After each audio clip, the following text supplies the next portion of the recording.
Hey, this is Chef from Bring On the Heat. So, just want to touch bases.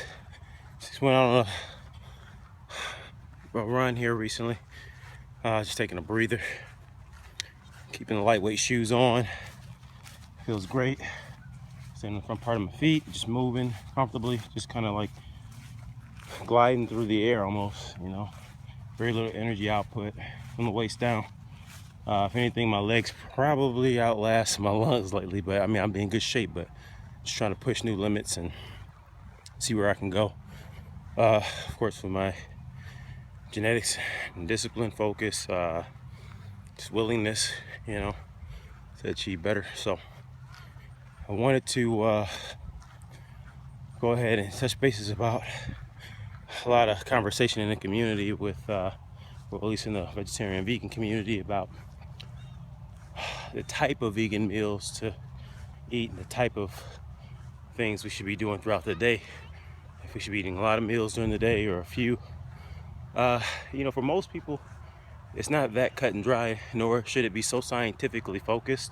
Yeah, the results of your actions should be a concern or focus. However, I feel like you should keep it more simplistic than that. So what I mean by that is, let's try to get as many preferably raw foods. It seems to push the hunger off for a lot longer. There's no real actual gut hunger I've noticed with more raw foods in my diet. And I'm not saying that you have to go all in one night, go fully raw or anything. I'm saying the majority of your food, your meals should starting off be raw food based. And it seems to work wonders with recovery tremendously. Your conditioning, if you're an athlete, and your longevity is another thing. It's very important. It is a key factor to all that. Of course, also I've watched a video recently on what John Rose has mentioned as well about bioprotons, and that's something that's probably overlooked quite a bit. That's usually, from what I understand, correct me if I'm wrong, within living things such as plants that are raw or alive, or as live as possible. That's very important, I think, primarily because you want to make sure you're getting as much nutrient dense foods, live foods, as possible.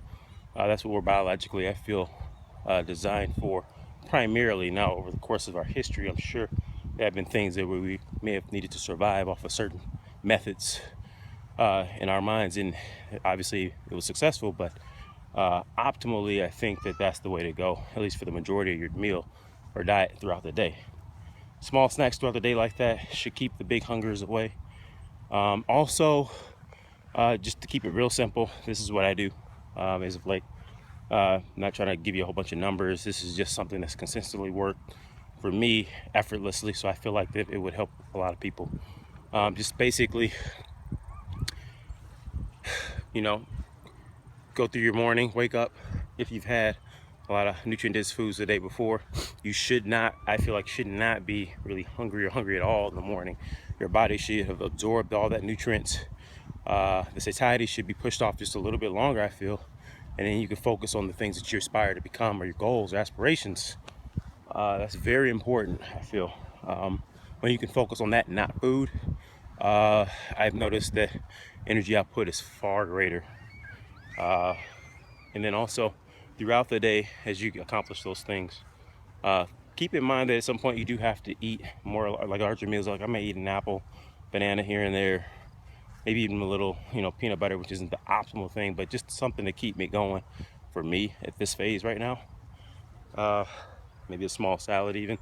Then later in the day, I might have a bigger salad, a bigger meal. I may even have some bread in there, some rice, some lentils, quinoa.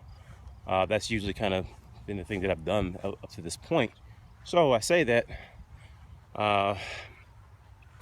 primarily so you can understand the nutrient-dense foods, small snacks throughout the day. If you get hungry, I usually fast between 14 and probably 18 hours a day on average, effortlessly, because I'm getting so many nutrient-dense foods during the evenings the day before.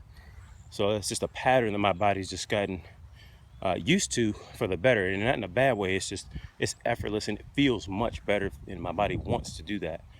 So just keep that in mind. I'm not trying to throw a bunch of numbers at you again. It's really just about proper routines for nutrient-dense foods. Usually allow you to absorb those nutrients, so you can utilize reserved energies or stored energies that you may have in your body. I feel, and I've seen those results as of recent. But like and comment if you like. This is just a little feedback from my perspective on some things with the day-to-day meals and training and all my other goals I'm trying to accomplish with my business and me as a profession. So this is Chef from Bring On the Heat, signing out.